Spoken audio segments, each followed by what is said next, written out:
आज का ये वीडियो उनके लिए है जो ये सोचते हैं कि मेरी बायोलॉजी में अच्छी पकड़ नहीं है या फिर मेरी बायोलॉजी में अच्छी तरह से तैयारी नहीं हो पाई है। तो बिल्कुल ये वीडियो आप ही के लिए है, क्योंकि इस वीडियो के अंतर्गत जितने सारे क्वेश्चंस को हम लोग सॉल्व करेंगे ये सभी क्वेश्चंस मोस्ट इंपोर्टेंट है एग्जाम की दृष्टि से। 7 तारीख को आप इन करने जा रहे हैं, आपके सामने प्रश्न पत्र जारी किया जाएगा बायोलॉजी का। तो जब प्रश्न पत्र खोलेंगे तो यहाँ से आपको सेम टू सेम क्वेश्चन देखने के लिए मिलेंगे प्रश्न पत्र में, ठीक है। तो वीडियो में जितने सारे क्वेश्चन को हम लोग सॉल्व करेंगे सभी क्वेश्चन को याद रखने का प्रयास करेंगे और प्लीज अपने दोस्तों में एक बार जम करके शेयर कर दे, क्योंकि टाइम जो है काफी कम है और ये सभी क्वेश्चन सोशल मीडिया काफी ज्यादा वायरल हो रहा है और बहुत सारे स्टूडेंट ने इनको कवर किया है। तो चलिए स्टार्ट करते हैं। सबसे फर्स्ट क्वेश्चन आपका स्क्रीन पर, एडिनोसिन डीएमिनेज की कमी को किस प्रकार दूर किया जा सकता है। यानी एडिनोसिन डीएमिनेज की जो कमी होती है, डिफिशियंसी जो होती है, इसको किस प्रकार दूर किया जा सकता है। तो इसको जीन थेरेपी के माध्यम से, यानी जीन थेरेपी द्वारा हम लोग इसको दूर कर सकते हैं। यही एक क्या है, मतलब विधि है, यही एक प्रोसेस है जिसके द्वारा हम लोग इसको डिफिशियंसी को कम कर सकते हैं, ठीक है। यानी आपका ऑप्शन ए बिल्कुल करेक्ट आंसर हो जाएगा फर्स्ट नंबर क्वेश्चन का। अब देखिए सेकंड नंबर क्वेश्चन काफी सिंपल क्वेश्चन है। पूछा गया कि निम्न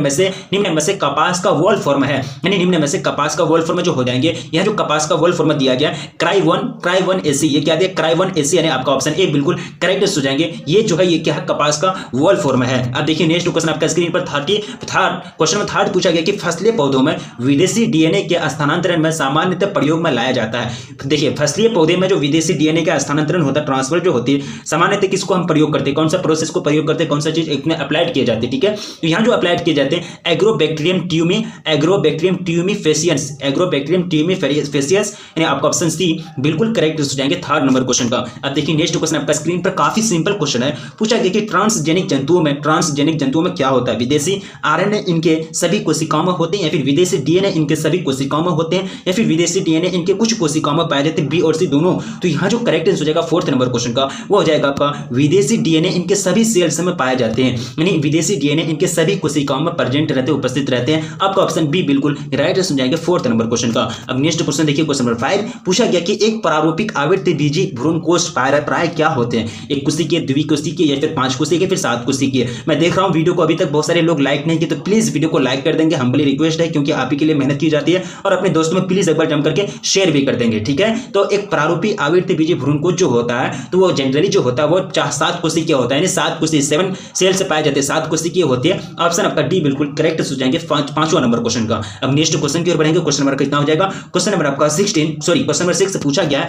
कि भारतीय आवृत्तिबीजी भ्रूण विज्ञान के जनक हैं। भारतीय आवृत्तिबीजी भ्रूण विज्ञान के जनक कौन है, तो इसका जो करेक्ट आंसर हो जाएगा 6 नंबर क्वेश्चन का, वो जाएगा आपका पी माहेश्वरी। क्या हो जाएंगे, पी माहेश्वरी, ने आपका ऑप्शन डी बिल्कुल राइट आंसर हो जाएंगे 6 नंबर क्वेश्चन का। ये कौन है, भारतीय आवृत्तिबीज भ्रूण विज्ञान के जनक हैं, ऑप्शन आपका राइट आंसर हो जाएगा डी। अब देखिए क्वेश्चन नंबर 7 में पूछा गया कि एड्स कारक एचआईवी सर्वप्रथम नष्ट करता है। तो देखिए एड्स का कारक कौन है, यानी एड्स से जो होता है बीमारी, तो ये एड्स से जो बीमारी होता है 2-3-4 कारण से होता है। अनसेफ सेक्स के कारण, या फिर ऐसे ब्लड, यानी ऐसे ब्लड का आप इस्तेमाल करेंगे जो पहले यूज किया गया हो, या फिर ऐसे इंजेक्शन का इस्तेमाल करेंगे जो पहले किसी पर इंजेक्शन लगाया गया हो, ठीक है। तो ये एक तरह से इसके माध्यम से एड्स फैलती है, एड्स होने का चांस होता है, ठीक है। तो एड्स कारक एचआईवी सर्वप्रथम नष्ट करता है। तो इसके जो कारक है किसके कारण होता है, या एचआईवी के कारण होता है। तो एचआईवी यानी ह्यूमन इम्यूनोडेफिशिएंसी वायरस, एक प्रकार का वायरस है। तो सबसे पहले ये अगर नष्ट करता है, किसको नष्ट करता है, ये सबसे पहले अगर अटैक करता है तो टी हेल्पर सेल्स में, किसमें, टी हेल्पर लिम्फोसाइट में ये अटैक करता है। यानी ऑप्शन आपका ए बिल्कुल करेक्ट हो जाएंगे 7 नंबर क्वेश्चन का। क्या हो जाएगा, ऑप्शन ए बिल्कुल राइट आंसर हो जाएगा। अब नेक्स्ट क्वेश्चन की ओर बढ़ा जाए। क्वेश्चन में कितना हो जाएगा 8। आपको पूछा गया कि ओपीएम से प्राप्त मोर्फिन है।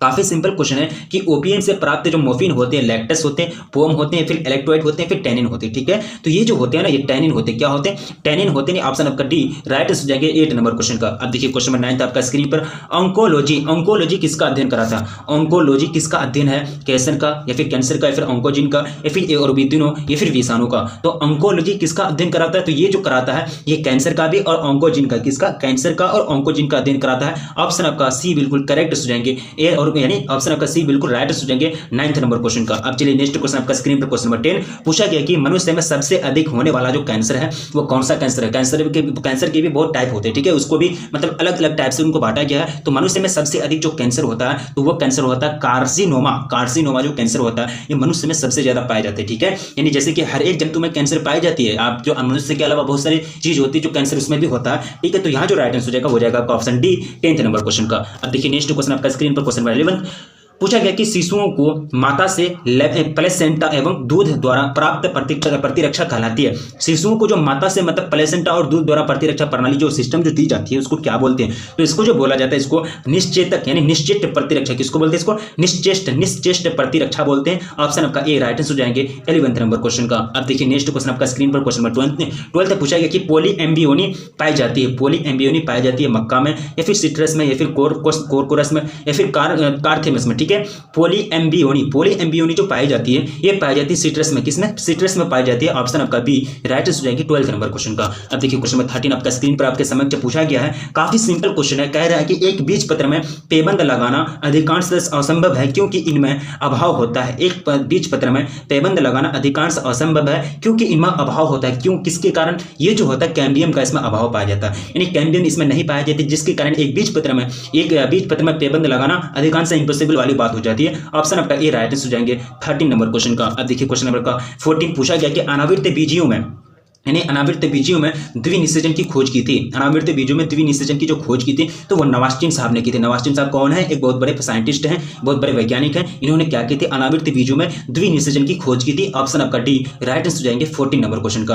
अब देखिए क्वेश्चन आपका कितना हो जाएगा? क्वेश्चन नंबर 15 पूछा गया कि इनमें किस में जल माध्यम से निषेचन होता है, यानी जल के मीडियम से, यानी जल एक तरह से मीडियम का कार्य करता है जो क्या करता है? फर्टिलाइजेशन की प्रोसेस मतलब डन कराता है। तो यहाँ जो हो जाते हैं ये तीनों के तीनों में हो जाएंगे, यानी तीनों के तीनों शैवाल हो गया, ब्रायोफाइट्स हो गया, टेरिडोफाइट हो गया। ये तीनों के तीनों में जो एक तरह से निषेचन होता है, फर्टिलाइजेशन जो होता है वो तीनों के तीनों में जल के माध्यम से होता है। ऑप्शन आपका डी बिल्कुल करेक्ट हो जाएंगे। इन सभी का फर्टिलाइजेशन होता है जल के माध्यम से। अब देखिए क्वेश्चन पूछा गया कि 16 नंबर क्वेश्चन। वीडियो को प्लीज लाइक कर देंगे, बार बार बोलने में हमको भी ठीक नहीं लगता है। ठीक है, वीडियो अभी तक लाइक नहीं किए प्लीज। ठीक है, अब देखिए क्वेश्चन पूछा गया कि निम्न में से कौन उभयलिंगी पादप नहीं है? निम्नलिखित में से कौन उभयलिंगी पादप नहीं है? पपीता, सरसों या फिर मक्का या फिर गुड़हल। तो यहाँ जो उभयलिंगी पादप की बात की जाती है तो ये आपका पपीता जो है उभयलिंगी पादप नहीं होते हैं। ऑप्शन आपका ए राइट आंसर हो जाएंगे 16 नंबर क्वेश्चन का। अब देखिए क्वेश्चन नंबर 17 पूछा कि काफी सिंपल क्वेश्चन है, बार बार रिपीट किया जाता है कि अगैव में वर्षिक प्रजनन होता है। अगैव में वर्षिक प्रजनन होता है किसके द्वारा? बुलबिल के द्वारा, शक्कर के द्वारा या फिर स्टोलन के द्वारा या फिर राइजोम के द्वारा। तो यहाँ जो मतलब प्रजनन जो होता है वो बुलबिल के द्वारा होता है। किसके द्वारा? बुलबिल के द्वारा। ऑप्शन आपका ए राइट आंसर हो जाएंगे 17 नंबर क्वेश्चन का। अब देखिए क्वेश्चन नंबर 18 पूछा गया कि निम्नलिखित में से कौन सा जंतु उभयलिंगी नहीं है? उभयलिंगी की बात की जाती है, निम्नलिखित में से कौन सा जंतु उभयलिंगी नहीं है? जोंक, केचुआ या फिर फीताकृमि या फिर घरेलू मक्खी। ठीक है, तो उभयलिंगी की बात हो जाए तो यहाँ हो जाएंगे आपका राइट आंसर घरेलू मक्खी, यानी घरेलू मक्खी जो हुआ क्या है? उभयलिंगी नहीं है। ऑप्शन आपका डी राइट आंसर हो जाएंगे। क्या हो जाएंगे? ऑप्शन डी बिल्कुल करेक्ट हो जाएंगे 18 नंबर क्वेश्चन का। अब देखिए क्वेश्चन नंबर 19 पूछा गया कि शरीर के बाहर होने वाले निषेचन को क्या कहते हैं? शरीर के बाहर, अंदर अगर होगा तो उसको अंतर निषेचन बोलेंगे, इंटरनल फर्टिलाइजेशन बोलेंगे। अगर बाहर होगा तो एक्सटर्नल, सिंपल सी बात है, बाह्य निषेचन। तो क्या बोलेंगे इसको? 19 का जो करेक्ट आंसर हो जाएगा वो हो जाएगा आपका क्या हो जाएगा? In vitro. क्या बोलते हैं इसको? एक्सटर्नल यानी इन विट्रो बोलते हैं, यानी शरीर के बाहर होने वाले निषेचन को क्या बोलते हैं? इन विट्रो बोलते हैं। ऑप्शन आपका ए करेक्ट हो जाएंगे 19 नंबर क्वेश्चन का। अब देखिए क्वेश्चन नंबर 22 पूछा गया कि एक युग्मक में निम्न में किससे क्या होता है? यानी एक युग्मक में निम्न में से क्या होता है? तो यहाँ जो होता है वो क्या होता है कि जीन केवल एक युग्मक विकल्पी होता है, यानी जो जीन होती है, जिनकी जो संरचना होती है वो केवल और केवल क्या होता है कि एक ही युग्मक विकल्पी होते हैं, युग्म विकल्पी होते हैं। ऑप्शन आपका बी बिल्कुल करेक्ट हो जाएंगे 20 नंबर क्वेश्चन का। अब देखिए क्वेश्चन नंबर 21 पूछा गया है कि पुण्य वर्ग विकसित किया, ये क्या विकसित किया? मेंडल ने या फिर वॉटसन तथा सटन ने या फिर रेजिनेल्ड ने या फिर बोवेरी ने। ठीक है, तो पुण्य वर्ग विकसित किया, तो यहाँ जो विकसित करने का बात हो जाएगा वो हो जाएगा रेजिनेल्ड ने। रेजिनेल्ड ने इसको विकसित किया था, इनको आगे बढ़ाया था। ऑप्शन आपका सी राइट हो जाएंगे 21 नंबर क्वेश्चन का। अब देखिए क्वेश्चन नंबर 22 पूछा गया है कि वंशागति का गुणसूत्री सिद्धांत किसने प्रस्तुत किया था? वंशागति का गुणसूत्री सिद्धांत किसने प्रस्तुत किया था? तो सटन ने प्रस्तुत किया था। सटन ने इस बात को जाहिर से लिखा था कि ये वंशागति का सिद्धांत प्रस्तुत किया था। ऑप्शन आपका बी बिल्कुल करेक्ट हो जाएंगे 22 नंबर क्वेश्चन का। अब देखिए क्वेश्चन नंबर 23 आपका स्क्रीन पर आपके समक्ष पूछा गया है कि दो जीन की वंशागति के लिए मेंडल ने पौधा चुना। दो जीन की वंशागति के लिए मेंडल ने पौधा चुना, सेब, आम या फिर उद्यान मटर या फिर आलू। तो 23 का जो राइट आंसर हो जाएगा वो हो जाएगा उद्यान मटर। क्या हो जाएगा? उद्यान मटर, यानी आपका ऑप्शन सी बिल्कुल करेक्ट हो जाएंगे 23 नंबर क्वेश्चन का। अब देखिए क्वेश्चन 24 पूछा गया कि मेंडल ने लक्षणों की वंशागति पर अपना कार्य कब प्रकाशित कराया? मेंडल ने लक्षणों की वंशागति पर अपना कार्य जो है वो कब प्रकाशित कराया था? तो वो जो वर्ष था वो था 1865, यानी 1865 में मेंडल ने, जॉन ग्रेगर मेंडल की बात की जाती है। हालांकि अब ये कोई नया साइंटिस्ट नहीं है, इनके बारे में आप लोग 10th क्लास में भी पढ़े हैं, आनुवंशिकता का नियम। ठीक है, अब देखिए बायो में पढ़े हैं 10th क्लास में, याद होना चाहिए आपको। ठीक है। तो 1865 में मेंडल ने लक्षणों की वंशागति पर अपना काम शुरू किया था, अपना काम को प्रकाशित किया था, ठीक है। अब देखिए क्वेश्चन नंबर 25 में पूछा गया कि डीएनए द्विकुंडली मॉडल दिया, यानी डीएनए द्विकुंडली मॉडल को प्रदान किया, किसने प्रदान किया? तो ये जो प्रदान किए थे ये किए थे वाटसन और क्रिक ने। कौन? वाटसन और क्रिक ने। ऑप्शन आपका सी राइट आंसर हो जाएंगे 25 नंबर क्वेश्चन का। अब देखिए क्वेश्चन नंबर 26 पूछा गया कि प्रोकैरियोटिक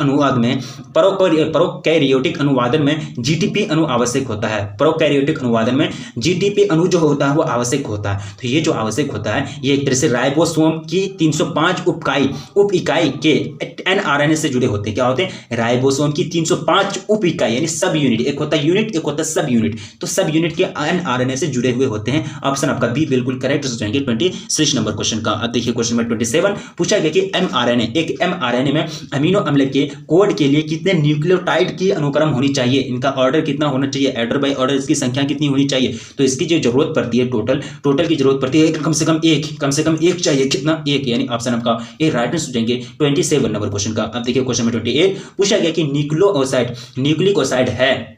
तो न्यूक्लिक एसिड जो है वो एक प्रकार का क्या है? नाइट्रोजनी क्षारक प्लस शर्करा। क्या हो जाएंगे? नाइट्रोजनी क्षारक प्लस शर्करा। ऑप्शन आपका ए राइट आंसर हो जाएंगे 28 नंबर क्वेश्चन का। अब देखिए काफी सिंपल क्वेश्चन है, बार बार पूछा जाता है कि एक संदेशवाहक आरएनए में कितने न्यूक्लियोटाइड का क्रम अमीनो अम्ल के लिए एक कोडोन बनाता है, एक कोडोन बनता है। तो यहाँ जो हो जाएंगे 3, टोटल 3 बनते हैं। कितना? 3 लगभग बनते हैं, ठीक है। अब देखिए क्वेश्चन नंबर 30 पूछा गया कि WHO के द्वारा ध्वनि प्रदूषण का कौन सा मानक सही है? WHO के द्वारा WHO वर्ल्ड हेल्थ ऑर्गेनाइजेशन ने एक तरह से रेंज दिया है कि वो मानक सही हो जाएंगे, डेसिबल में आपको दिया गया है। वैसे भी आदमी जो सुन पाते हैं, हम लोग जो सुनते हैं वो 20 से लेके 20,000 के तक, यानी 20 के तक हम लोग हर जगह सुन पाते हैं। इससे कम और 20,000 से 20 से कम और 20,000 से ज्यादा हम लोगों की सुनने की शक्ति नहीं है, ठीक है। तो WHO के द्वारा जो प्रदान किया गया है वो टोटल प्रदान किया, इसका जो रेंज है 20 से 30 डेसिबल। कितना? 20 से 30 डेसिबल ये मानक सही है। ध्वनि प्रदूषण का कौन सा मानक सही है? वो जाएंगे 20 से 30 डेसिबल। अब देखिए क्वेश्चन नंबर 31 पूछा गया है कि ग्रीन मफलर किस प्रकार के प्रदूषण के निदान हेतु प्रयुक्त होता है? ग्रीन मफलर किस प्रकार के प्रदूषण हेतु